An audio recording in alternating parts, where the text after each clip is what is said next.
Ito po ang revelasyon. Ako po ay isang polio victim. May aso pa dito. Naka-wheelchair po ako. Since 11 years old pa ako. Kapag naririnig mo to, nasa kabilang banda kami nang hinahanap mo. Pamparam pam pam, pamparam param pam, sumabay lang sa bayo, sarap sa... When I was 2 years old, I got sick. I have a fever. Then the doctor diagnosed me to have a poliomyelitis. Lahat ginawa ng doktor. Tinanong pa niya ang mga parents ko kung ano bang gusto nila, nung mabuhay ako or mamatay ako. Pinapirma sila ng waiver. So, ang ginawa ng doktor, binuhay niya ako. Ang naging resulta is, naging polio kaya hindi ako makakalakad. 2 years old pa lang ako. Pero hindi yun naging hadlang para maging tuloy-tuloy ang buhay ko. When I was, I think, 6 years old or 7 years old, pinagpaaral na ako ng mga parents ko. I gone to school. And then, when I was in grade 4, I was already 10 years old at that time. My parents got a chance. Somebody have known that there is a hospital in Manila, which is in University of Santo Tomas, who can help me with my disease, my poliomyelitis, who could help me to walk again, to be operated first, because at that time my legs are not really straight, so they're going to operate that one so that my legs, especially from the knees, it could not be straightened. It's like a letter L, So my parents get a chance from a friend who told them that there is a chance for me maybe to walk again. So I stopped studying, and then my parents got me to go to Manila with the help of a friend. So I remember at the time I was operated. It was so painful. I was already 10 years old at the, I think I was already 11 years old when I've done operated.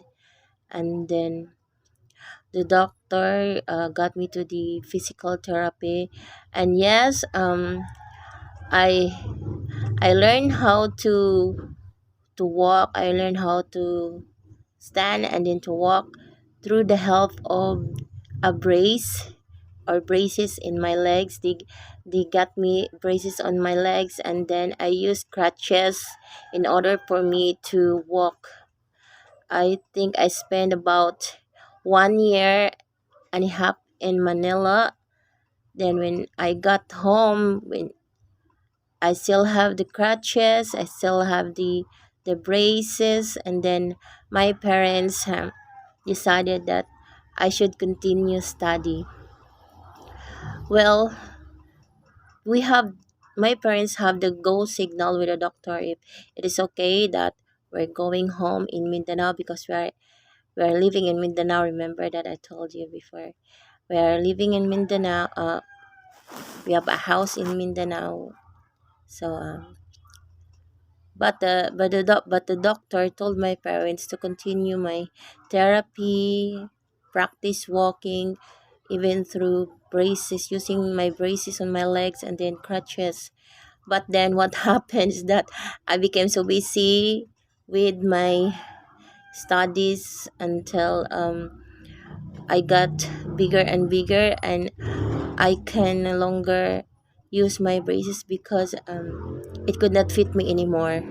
And then my parents I asked my parents if I could go back to Manila so that I could have a new I could have new braces for my legs and new crutches. But then my parents doesn't allow me because at that time um they don't have enough money because we are so many, meaning to say that we are already about 7 children. So my parents would focus on how to um, feed us, feed us, and then how to support with our studies. All the children at that time, I think, were all already studying. So, and then my parents were already busy. Both of them are teachers, and they have classes, meetings.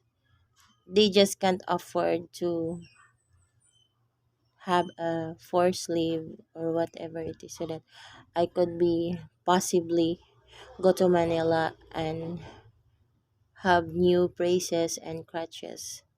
So what I did, I just go on with my studies. Sometimes I exercise with myself, but it doesn't work.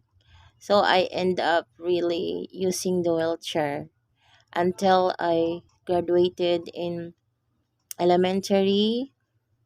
Um, I am first in my class, thanks God. And then in high school, um, I graduated in high school until college.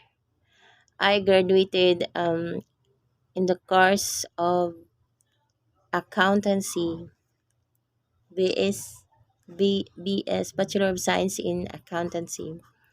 But I failed to um, pass the CPA board exam because at that time when I already study in college, I think I was just too old, and I cannot recall every subject. I don't know why.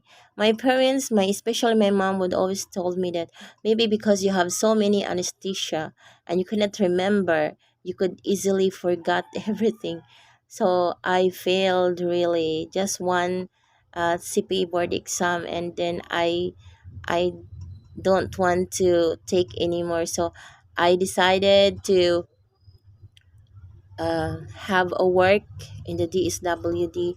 So I work at there, I think, for almost 1.5 years, and then um, it's so hard because uh, I don't know that when you're working in a city hall, in a government, there are a lot of pressures. There are a lot of people wanted your position. So I decided to quit, and then that's when I started being a businesswoman. And Sari Sari Store is the kind of business that I think no one would snap me from it. So that's why right now I am a businesswoman for almost 9 years, going 10 years. So thanks God. And then during the pandemic, I was introduced to YouTube world through uh, the blogger Rosjam11. I struck his blog, her blog, and I like it, and then it inspired me to be a blogger also. So thank you guys. And then there's a lot of inspiration from all those Tendera and Tendero bloggers like Ate Rose and Dave Channel, Kuya EG Kimpo Vlogs, Yvonne Bautista, Joberlin P, Nested Bodigas, Papang Pogi Vlogs, and all others, I forget them. I will mention you in my next videos. Don't worry. Wheelchair na to ay ang gamit ko sa pang-araw-araw sa aking tindahan. Sira na ito ng wheelchair to. Wala na itong gumang kanyang wheels. Kaya na-improvise na lang kami ng kanyang brakes. Nilagyan namin ito ng guma. Pero gumagana pa naman siya kahit walang guma yung kanyang wheels. Ganun. Mga 3 years na yata ito ng wheelchair sa akin. Walang guma. Ito ang ginagamit ko sa pang-araw-araw, pagtitinda ko. Hindi naman ako lumalabas. Wala akong pera pa para panglabas. At bawal na naman lumabas ngayon, anak. Disable ka pa, diba? Ganun lang. Picture na ito ay lumang-luma na. Sira-sira na ito. Wala na itong guma ng gulong. Ng brake. Ano na lang, guma na lang. Sira-sira na ito. Ginawa ko na lang ito. Paliguan ko. Punit-punit na. Gumagana pa naman siya. So, ginawa ko na ito aking paliguan. Ito naman ang richer. Ginagamit ko ito para pang sungkit ng mga bagay na hindi ko kayang abutin kasi hindi ako makakalakad. I'm a polio victim for almost 44 years na. Ganon, isungkit ko ganon. Ito masyadong mahaba. Dati-rati, meron itong hook dito. Pero nasira na siya kasi 5 years na ito sa akin. Ganon. Tapos ito yung handle niya. Ganon mo lang sana ito. Pag ganon mo, pag hinila mo, meron sana ditong hook dito sa dulo na pang-ipit mo kung anong gusto mong sungkitin pero sira na. Para lang itong manumano na lang ito. So, ganun lang mga kaibigan, mga gamit ko bilang disabled person, polio victim, but still struggling kahit hindi makakalakad, pinipilit pa rin ang buhay. Okay. So guys, that's it. You know me already. I'm Nympha Realista. This is my blog, Nympha Realista Vlog. And before we have to end this vlog, we have you know already my motto. Don't do others what you don't want others do unto you. So see you soon, guys. Bye bye.